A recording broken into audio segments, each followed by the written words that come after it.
Entonces, mucho de lo que voy a decir, vamos a eso, sí, sobre todo acá.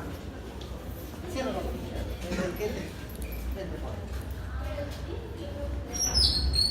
Bueno, ¿qué les parece esta foto, chicos? ¿Representa algo del Perú, algo de Lima? Sí, ¿no? Da la impresión de que es algo conocido de nuestra ciudad, donde se ven casitas precarias, ¿no? Gente de bajos recursos. De esto abunda, ¿no es cierto? Y sobre todo aquí en Lima. ¿Por qué traigo yo esta foto? Casualmente porque alguien decía de que mira cuál es la realidad de un país y verás cuánta valvulopatía mitral. ¿Cuánta valvulopatía mitral ves? ¿Cuánta valvulopatía mitral hay en un país? Y verás cuán subdesarrollado está ese país. Y no entendí hasta que, bueno, pues posteriormente y estudiando medicina me di cuenta de que realmente es una enfermedad de los países subdesarrollados. Otros países ya han superado estos índices y no tienen la casuística que tenemos nosotros, la increíble casuística que tenemos con nosotros, en donde todavía se sigue viendo valvulopatía mitral reumática. Entonces, vean qué cantidad de valvulopatía mitral reumática existe en tu país. Habla del subdesarrollo en el que estás viviendo. Bueno, entonces, en vista de que era mitral y tricuspide, vamos a tratar estos dos temas. Por lejos, la valvulopatía mitral es pues la más, digamos, la que más no solamente impacto tiene hemodinámico, sino que en frecuencia es la que en mayor cantidad se presenta. Y en impacto hemodinámico también, porque no es lo mismo tener una mitral que una tricuspide. La valvulopatía tricuspide incluso algunas pasan inadvertidas y algunas incluso no necesitan tratamiento. La valvulopatía mitral, sin embargo, tiene mucho impacto hemodinámico y requiere tratamiento sí o sí, ¿no? No hay forma de no tratar una mitral. Es por esa razón que vamos a enfocar nuestra charla de hoy en valvulopatía mitral, ¿de acuerdo? Entonces, cuando se afecta la válvula mitral, se afecta por varias causas, ¿no es cierto? Habíamos dicho, ya hemos adelantado un poquito, que la causa más frecuente de valvulopatía mitral es en nuestro medio subdesarrollado la valvulopatía reumática, por lejos, ¿no? Después está la isquémica, la mixomatosa, bueno, pero son cositas chiquitas, ¿no? Comparándose con la valvulopatía mitral reumática. Ustedes saben que la valvulopatía mitral reumática se produce en la niñez, ¿no? Con estos brotes de amigdalitis producidos por el estreptococo beta hemolítico del grupo B, o estreptococo hemolítico del grupo B, en donde por alguna razón, ¿no?, nuestro cuerpo reacciona no solamente contra el agente, esta bacteria, sino también atacando nuestro organismo. Y uno de los componentes que ataca es pues la válvula mitral. Entonces, cuando ataca la válvula mitral, con cada brote de ataque en la válvula mitral se produce una inflamación, ¿no? Como cualquier ataque a nuestras estructuras. Y una inflamación va dejando una cicatriz. 2 inflamaciones, 2 cicatrices. 100 inflamaciones, 100 cicatrices. Imagínense cuántas amigdalitis hemos tenido ya a esta edad ustedes, a mi edad un poco mayor. ¿Cuántas amigdalitis hemos tenido? Y yo me acuerdo, las que me acuerdo habrán sido, no sé, más de 50 seguro, ¿no? Desde cuando era pequeño. Entonces, si es que yo tuviese por cualquier razón, esa predisposición a que haya ese choque antígeno-anticuerpo y que mi cuerpo reacciona de manera inadvertida contra mis estructuras, probablemente también ya pues mi válvula mitral estaría destruida, destrozada. Por suerte yo no tengo esa predisposición, pero las personas que tienen esa predisposición van a desarrollar valvulopatía mitral reumática, ¿no es cierto? Entonces, definitivamente yo tengo que tempranamente advertir que esta persona puede desarrollar esta enfermedad. Entonces, pues, para evitar esto, tendré que reconocer una amigdalitis, tendré que tratarla con antibiótico para que no se produzca ese daño. Es por eso que les decía de que en nuestro país pasa esto, porque en otros países, obviamente, el sistema de salud está tan organizado que los niños, desde muy niños, rápidamente acuden a un centro de salud y rápidamente son medicados con antibiótico de tal forma que la bacteria no genera un escándalo antígeno-anticuerpo de reacción adversa contra su propio organismo. Entonces la valvulopatía mitral reumática se ha minimizado en esos países, de tal forma que casi ni se ve, ¿no? Yo que estuve haciendo un fellow afuera, no se ve valvulopatía reumática mitral, es rarísimo. Yo tuve que aprender, después les voy a contar lo que tuve que hacer para aprender a tratar valvulopatía mitral reumática, porque yo sabía que aquí en Perú se me iba a presentar mucho esta enfermedad, y yo que hago intervencionismo tuve que aprender a tratar mediante balón esta enfermedad, porque en otros países no te lo van a enseñar. No te enseñan ni lo van a hacer, ni tienen el pool de pacientes, ni la experiencia suficiente para que te enseñen. Porque no se hace, no hacen, ya dejaron de hacer, en algún momento hicieron. Países como Perú, la India, se ve mucha valvulopatía mitral reumática y ellos pues tienen una experiencia tan grande, ¿no?, que con la izquierda resuelven eso, ¿no? Entonces, previa a esta introducción vamos a ir, creo que esa es la parte más importante que les puedo contar de esto, y lo que viene ya pues son básicamente aspectos teóricos, ¿no? Obviamente la válvula mitral, al afectarse por cualquier causa, había dicho sea isquémica, sea reumática, pues genera un daño en su morfología, ¿no? De ser dos labios, ¿no es cierto?, uno o dos valvas, una valva antero superior y una postero inferior, pues que generan una apertura y un cierre armónico y sincronizado. Esa inflamación y esa cicatriz que va dejando la valvulopatía mitral, pues va generando distorsión en cuanto a su funcionalidad. Esa distorsión obviamente va a hacer que las válvulas no coapten, ¿no?, de una manera sincrónica y de una manera precisa, y se producirán pues diversos grados de enfermedad, que en resumidas cuentas están clasificadas en dos, ¿no? Según si hay una regurgitación de la sangre que pasa de la aurícula al ventrículo izquierdo, y eso se llama insuficiencia mitral, o según si no tiene la capacidad de apertura lo suficientemente amplia para que pase la sangre, en este caso al revés, de la aurícula izquierda al ventrículo izquierdo, y a eso se llama estenosis. Sin embargo, como yo no sé cómo va a enfermar mi válvula en el contexto de una valvulopatía reumática, y según cuán dañada estará mi válvula, bueno, pues tendré entonces diferentes grados de variabilidad o diferentes variedades de insuficiencia y estenosis, ¿no? Algunos tendrán más insuficiencia, otros tendrán más estenosis, otros tendrán los dos, insuficiencia y estenosis, y hablamos de doble lesión mitral. Bueno, ahí hay un mundo, ¿no?, un mundo de posibilidades. Entonces no lo tomen como aisladamente. El que tiene insuficiencia y apelarse, y el que tiene estenosis no.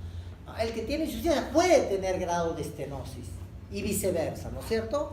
Entonces, esto simplemente con fines académicos lo vamos a separar en insuficiencia y en estenosis. ¿De acuerdo? Vamos a empezar con la insuficiencia mitral. Obviamente, hay que primero conocer que forma parte del aparato mitral, ¿no es cierto? El aparato mitral no solamente es la valva es un componente más. Para que una válvula mitral se enferme, tenemos que conocer toda su estructura. Y la válvula mitral o el aparato valvular mitral está compuesto de todas estas cosas, que ustedes ya lo conocen muy bien por anatomía. Entonces, si yo afecto estos músculos papilares que están aquí, pues voy a afectar el funcionamiento de la válvula mitral. No crean que la valvulopatía reumática mitral que afecta todo el aparato valvular mitral. La cardiopatía isquémica que solamente te afecta los músculos papilares, la cardiopatía isquémica, porque como todo músculo papilar está irrigado por una arteria y esa arteria se ocluye, se infartó y se produjo una disfunción de este músculo papilar, entonces ya se genera un trastorno en la funcionalidad de la válvula mitral. Y entonces estamos frente a un problema de insuficiencia o estenosis, en fin, si se afecta no solamente cualquiera de estos componentes o todos sus componentes en sí. Dicho sea de paso, como les decía, la valvulopatía mitral reumática afecta todos los componentes. En cambio, solamente como ejemplo, la valvulopatía isquémica mitral está afectado solamente por los músculos papilares, ¿no? Ejemplo. Bueno, muy bien. Después hay otra clasificación, bueno, de estos que les gusta hacer clasificaciones según si la válvula mitral se afectó por causas orgánicas o por causas funcionales, ¿no? Una causa orgánica obviamente es el daño de la estructura del aparato valvular. Y causas funcionales es, por ejemplo, si yo dilato el anillo que forma parte del aparato valvular mitral por una miocardiopatía dilatada de un origen que no me interesa, ni lo voy a esto, obviamente esa válvula va a ser insuficiente, ¿no? Es como que estiro ese anillo, esa valva, las valvas se separan y se produce una insuficiencia. Pero esa es una insuficiencia no porque el aparato valvular fue dañado, sino porque el ventrículo izquierdo dañó su anillo y eso generó una insuficiencia mitral. Chicos, les voy a dar así alcances, tips para que ustedes después hagan su razonamiento, ¿ya? Dentro de las causas orgánicas están las no mixomatosas, que a mí son las que me interesan, las no mixomatosas, y ahí está la reumática, en primer lugar. Después las endocarditis, las congénitas, ¿no? Que nacen con una válvula deforme y calcificada propio de los abuelos, ¿no? Dentro de las orgánicas mixomatosas están el síndrome de prolapso valvular mitral y la enfermedad mixomatosa valvular. Dentro de las funcionales, había dicho el ejemplo, la miocardiopatía dilatada, que dilata la válvula mitral y obviamente pues las valvas no coaptan. Y las isquémicas o necróticas, que son funcionales también, ¿no es cierto? Para el músculo papilar tiene la intención de que cuando se contrae el ventrículo izquierdo, ¿no? Es como un bracito, ¿no?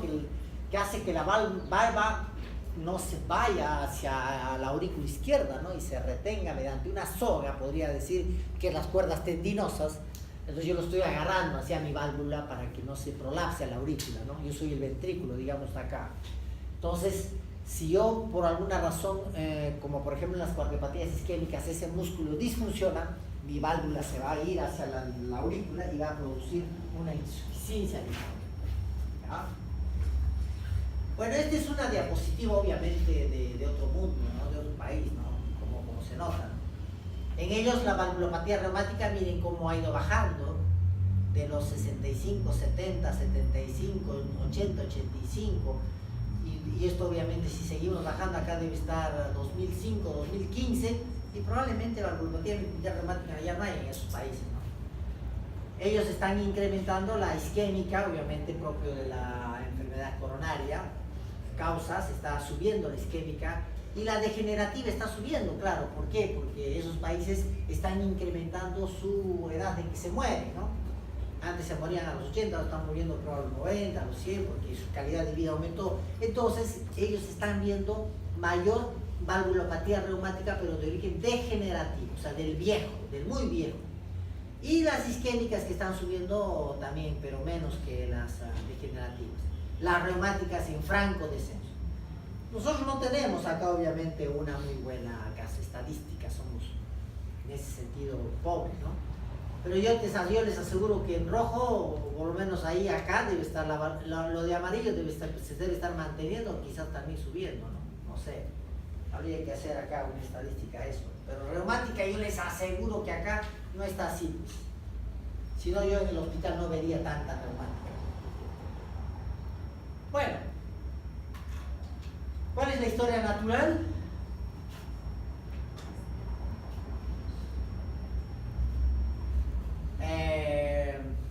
Obviamente depende mucho, dice, de la causa, si es isquémica, si es miocardiopatía dilatada, si es reumática.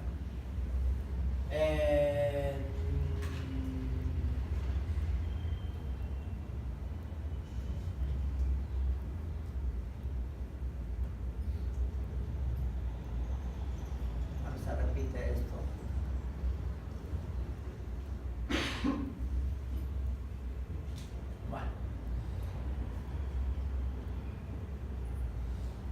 Bueno, algo que es muy importante, chicos, en valvulopatía mitral, obviamente es definir, cuando dicen acá historia natural, es definir de que la válvula mitral cuando se afecta, no crean que su pronóstico depende solamente de la afección que ha tenido esa válvula mitral, no, sino del impacto hemodinámico que tiene esa válvula mitral. Esa válvula mitral, cuando va a enfermar a la aurícula, directamente a la aurícula izquierda. Posteriormente va a enfermar a los vasos pulmonares, ¿sí? Va a producir distintos grados de hipertensión pulmonar, ¿no? Ustedes imagínense todo hacia atrás, ¿no? De la válvula mitral hacia atrás, porque obviamente no está funcionando bien. Esa hipertensión pulmonar va a generar compromiso importante en el ventrículo derecho. Ese ventrículo derecho va a generar un compromiso importante en la aurícula derecha.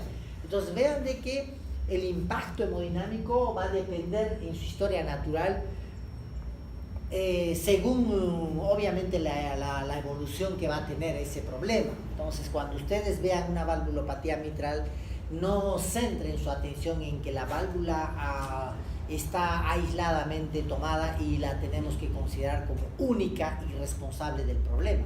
No, a la larga el impacto hemodinámico que se genera es en otras estructuras también del corazón y del pulmón, como ustedes pueden ver en hipertensión pulmonar. ¿Y eso por qué?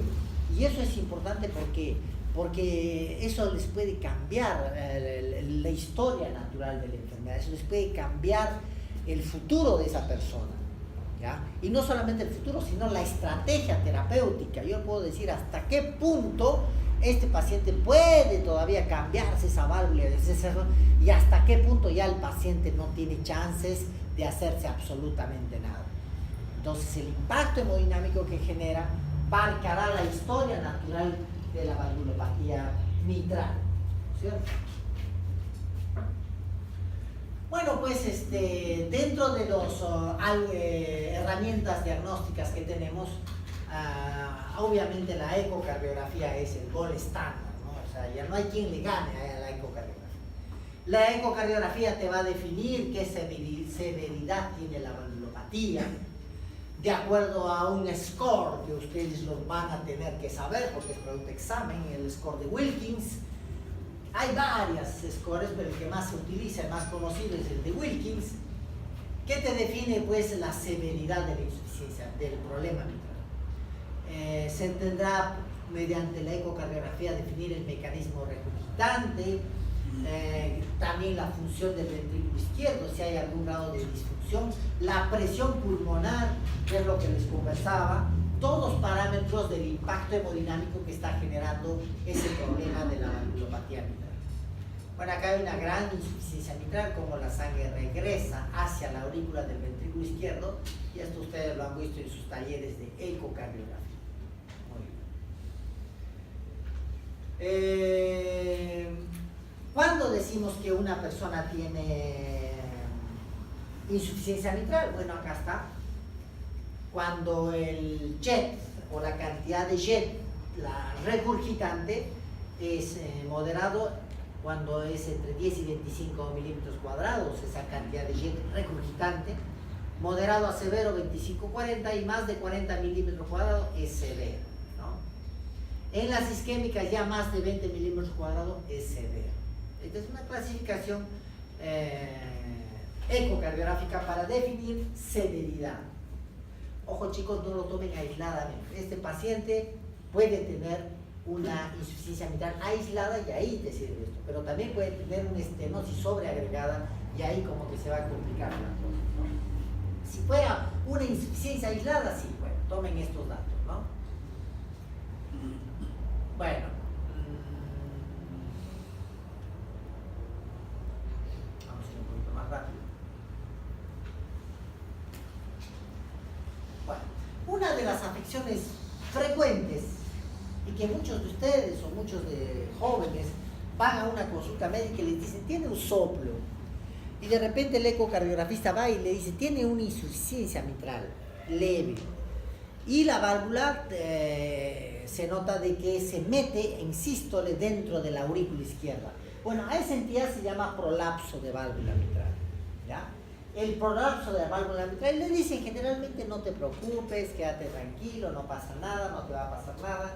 Hazte tus controles ecocardiográficos cada cierto tiempo para ver que no se produzca mayor impacto hemodinámico. Bueno, ese prolapso de válvula mitral es frecuente en jóvenes, como les digo, vean cómo se reconoce por una ecocardiografía cuando la válvula mitral en sístole, vean, acá está el ventrículo izquierdo, acá está la aurícula izquierda, en sístole cómo se mete dentro de la aurícula izquierda, ven, acá una valva y acá otra valva. Bueno, hoy en día ese prolapso de válvula mitral no es tan benigno que digamos, ¿no? Si antes decían es benigno, bueno, no es tan benigno. ¿Por qué? Porque ese jet y esa predispone endocarditis. Ustedes saben, cuando hay un flujo alterado en cualquier estructura del corazón, hace que sea un lugar propicio para los gérmenes, para que aniden los gérmenes en ese lugar.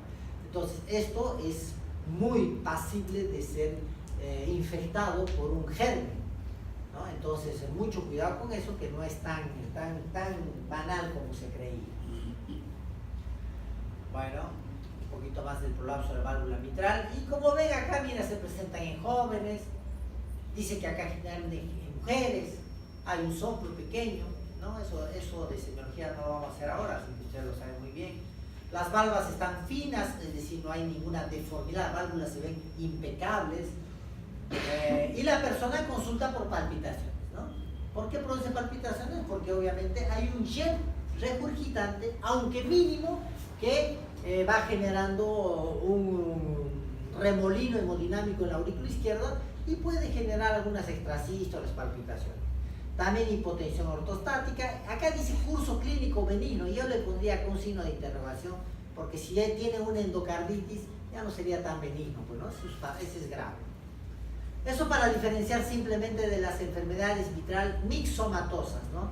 Esas válvulas ya deformes, laxas, largas, deformadas, mixomatosas, y que tienen generalmente alta prevalencia de enfermedad progresiva con requerimiento de cirugía valvular, ¿no? Mucha diferencia entre estas dos, sí hay mucha diferencia, pero esta no es tan benigna como dice acá tampoco, es más o menos, ¿no?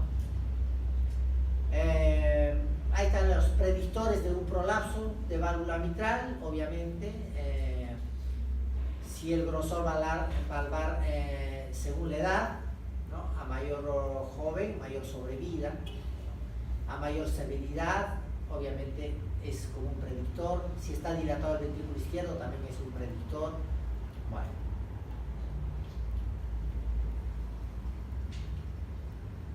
Había dicho desde que por lejos la principal causa de enfermedad mitral es la reumática. En eso no vamos a discutir y eso es así. En nuestro medio, estamos hablando de nuestro medio, ya les he mostrado un gráfico de europeos en donde no se ve eso, ¿no es cierto?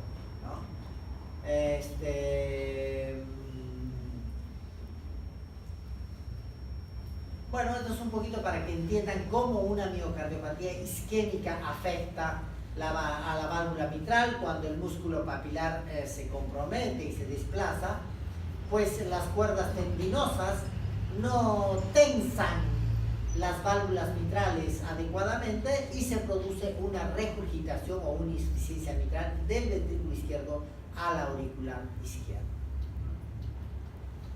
Es un dibujito esquemático de cómo se presenta eso. ¿Ya?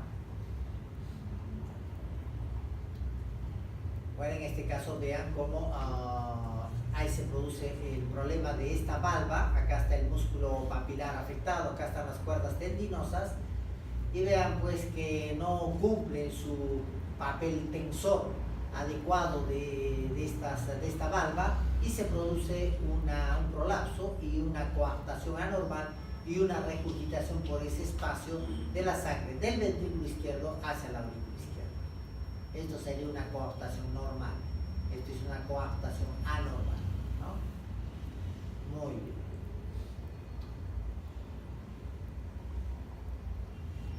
¿Cuál es el pronóstico de una insuficiencia mitral de tipo isquémica? Y todo depende de su enfermedad de base, ¿no? Si tuvo un infarto o no tuvo un infarto. Obviamente la cardiopatía isquémica tiene un pronóstico diferente, ¿no? O sea, se sobreagrega el problema mitral, sí, pero va a depender mucho de ese sustrato isquémico de base, ¿no? Muy bien. Esto para conversar un poquito cuál es el mecanismo fisiopatológico de una miocardiopatía dilatada. Causas de miocardiopatía dilatadas, pues hay N, ¿no es cierto? Uno es Chagas, otro es la miocardiopatía dilatada de origen alcohol, de etiología alcohólica, miocardiopatía dilatada de tipo hipertensivo, miocardiopatía dilatada en los pacientes isquémicos necróticos, en los que han tenido infarto, tienen secuelas necróticas. Es decir, las causas de miocardiopatía dilatada son variadas y amplias. ¿Y ellos te producen insuficiencia mitral? Sí. ¿Por qué? Por dilatación del anillo, ¿no? Eso ya lo hemos definido. Muy bien. Ahí está el mecanismo, cómo se produce y cómo la atracción que generan las paredes del ventrículo en el anillo mitral producen, obviamente, un mecanismo regurgitante de la sangre.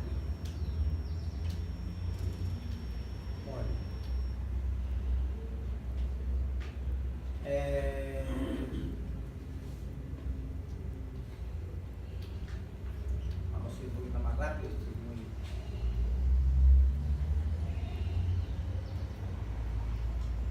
Bueno, ¿qué se hace cuando tienen una insuficiencia mitral?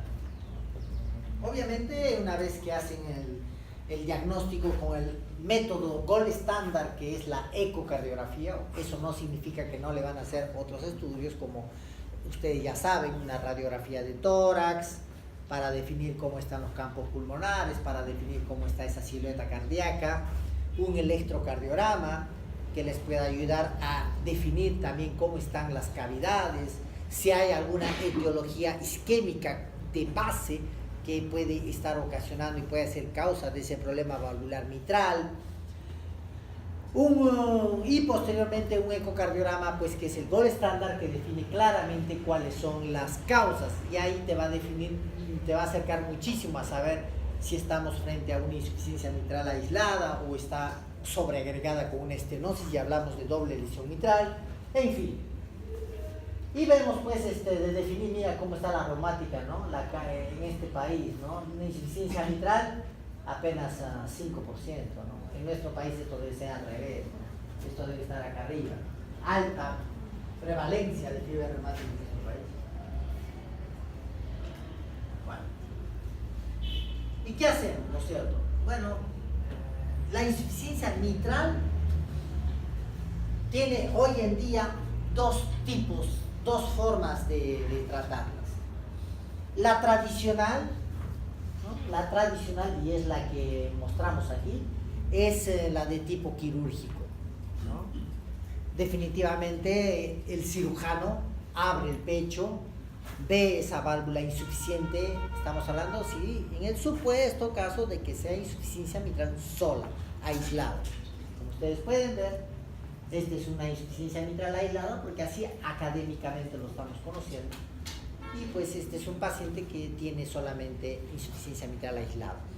Entonces tiene dos opciones: o cambia la válvula, es decir, saca esa válvula vieja y pone una que puede ser mecánica o biológica, y la otra posibilidad es que le haga una plastilla nada más, ¿no? Una plastilla, es decir, que ese aparato valvular, dependiendo dónde es el daño, bueno, yo lo voy a arreglar, no lo voy a sacar la válvula, sino voy a aprovechar que sus cuerdas tendinosas están bien, sus valvas están bien, qué sé yo, qué es lo que está mal, y voy a reparar, capaz que el músculo papilar nada más, o la cuerda tendina que se ha roto, bueno, voy a ligarla, bueno, muy artesanal, muy de especialidad del cirujano, pero ya vayan viendo de que hay esas dos opciones desde el punto de vista quirúrgico, ¿no? Es la plastilla y la cirugía, dos opciones para resolver esto. Sin embargo, desde no debe ser más de 2-3 años atrás que está surgiendo la posibilidad de resolver esto por vía percutánea. El intervencionismo percutáneo cada vez está abarcando más tiempo, más campo. ¿En qué consiste? Consiste, como todas las técnicas de intervencionismo percutáneo, se ingresa solamente a través de una punción. Bueno, los que están rotando conmigo han tenido la posibilidad de ver cómo entramos con catéteres a las arterias, generalmente del corazón, y a través de una punción, que lo hacemos en la vena femoral, ¿no es cierto?, ingresamos un dispositivo que se llama MitraClip, ¿ya? Pasamos del ventrículo derecho a la aurícula izquierda a través de una punción transeptal, y de esa forma nos posicionamos en el ventrículo izquierdo. Y una vez que estamos en el ventrículo izquierdo, les voy a que se den una idea nada más, porque esto es un poquito más especializado. Son como unas grampas, ¿no? Como las grapas cuando grapan sus papeles y quieren, dos hojas quieren engrampar. Bueno, de la misma forma funciona el MitraClip, engrampando las dos valvas que están insuficientes, haciendo de que se aproximen y no se separen tanto las valvas. De esa forma la cantidad regurgitante de la insuficiencia mitral no va a ser demasiado grande. Y de esa forma yo estoy resolviendo, sin necesidad de abrir el pecho, por vía percutánea, resolviendo el problema de la insuficiencia mitral si tuviera el caso de este paciente. Entonces ya ven que hay dos formas de arreglar: la quirúrgica, con sus dos brazos, cambio de válvula mitral, y la plastilla, y la hemodinámica sería, ¿no?, de cardiólogo intervencionista mínimamente invasivo, que se llama MitraClip, ¿ya? Bueno, como conclusiones de la insuficiencia mitral, hay que determinar la etiología, obviamente fundamental, y el mecanismo regurgitante para definir la estrategia quirúrgica: plastilla o cambio valvular o MitraClip. La plastilla mitral es el procedimiento de elección, obviamente, ¿no?, menos dañino, menos agresivo, y debe intentarse siempre que sea posible, y sobre todo en la insuficiencia mitral no isquémica. La edad avanzada y la necesidad de bypass no debe ser una causa para no intentar una plastilla, y la insuficiencia mitral de origen isquémica es siempre desafiante, ¿no?, lo que concluye estos cirujanos que hacen reparación de válvulas mitrales. Muy bien, ya había dicho de que las valvulopatías mitrales no se presentan